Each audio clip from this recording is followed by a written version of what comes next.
Hey, welcome back to this channel, Chris the Crank, also known as Tony Stark for today. And our episode for today, I'm gonna show you a life hack in case your TPMS is on, or also known as the tire pressure monitoring system.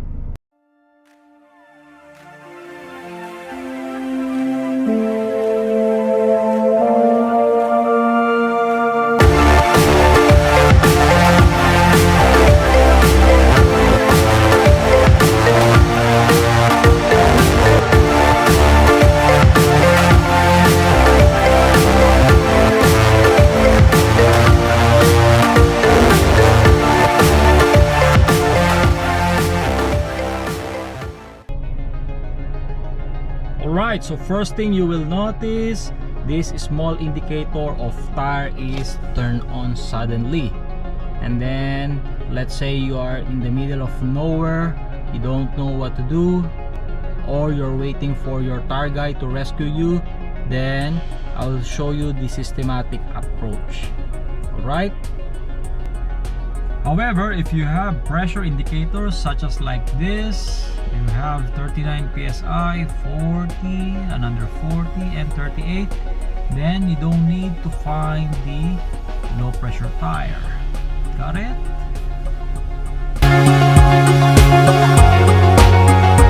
And make sure basic tools are in handy such as the tire pressure gauge and tire valve tool. Open the valve cap.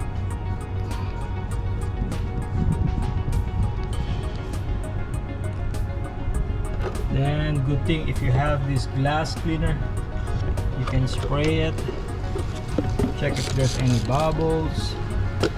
So far so good, so no problem about the tightness of the valve. Next thing you want to do is check the pressure right there.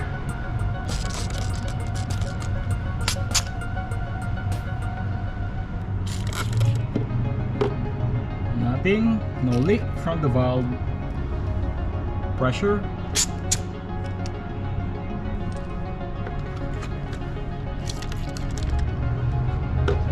No leak.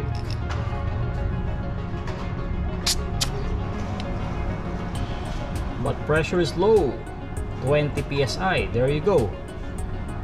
Normally TPMS will be on if your tire is less than 20 to 25% from the recommended pressure from the manufacturer. So your second approach, you want to get your early warning device.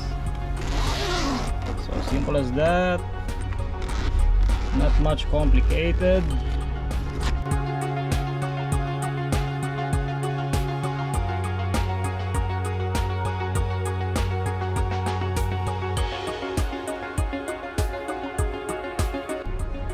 Next thing, after you set up your EWD, it's up to you. If you have gloves, if you don't have, no problem, you can still do the job. All you want to do is to get your basic tools like the tire wrench right here. Okay, the handle for the jack, you need this, and for sure your jack itself over here. So just these three things. Let's go. First one.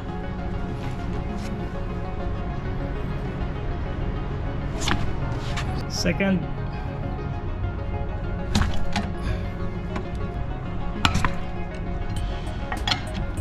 Fourth. And last one.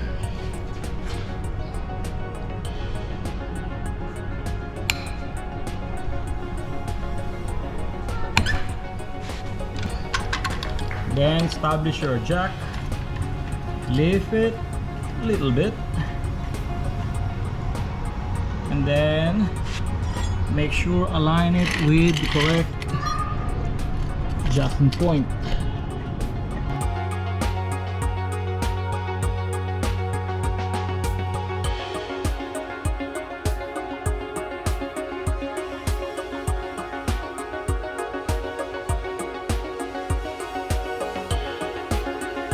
So this is enough, little space,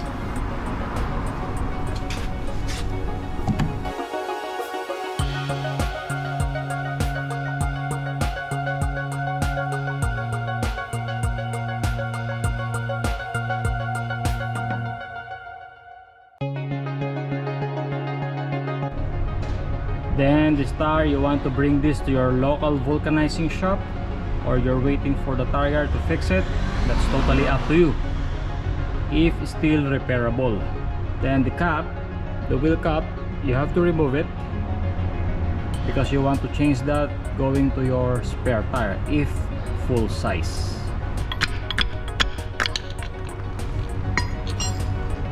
Right here. Then next, you want to check the hub, make sure it is clean, there's no dirt or any debris or sand, because you want to make a full contact to your wheel. So make sure this is clean, right? Then the hub cap, you can press it over here in the middle, give some push, done. Then check now the disc and the splash shield, make sure there's no contact between them. Okay, moving smoothly and freely.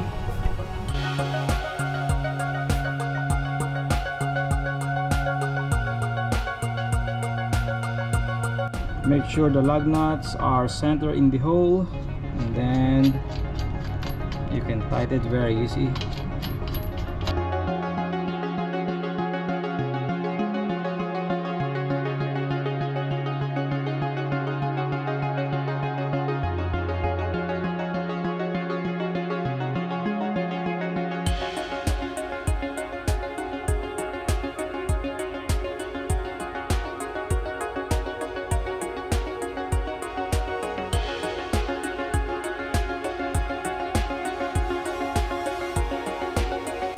At this point, you can totally remove your jack,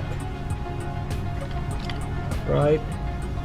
Wrap up time, keep your tools, EWD, and don't forget to bring the spare tire in vulcanizing shop.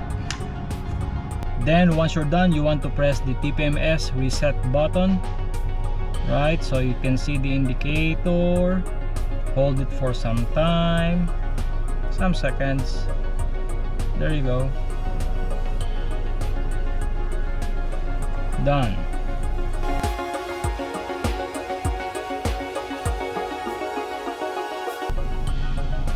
Alright viewers, so we are good to go again, back on the road after we changed that low pressure tire right there on right side rear. Then we're gonna bring that tire to the vulcanizing shop. But before there, we have to enjoy our trip. So see you again next time. Bye bye.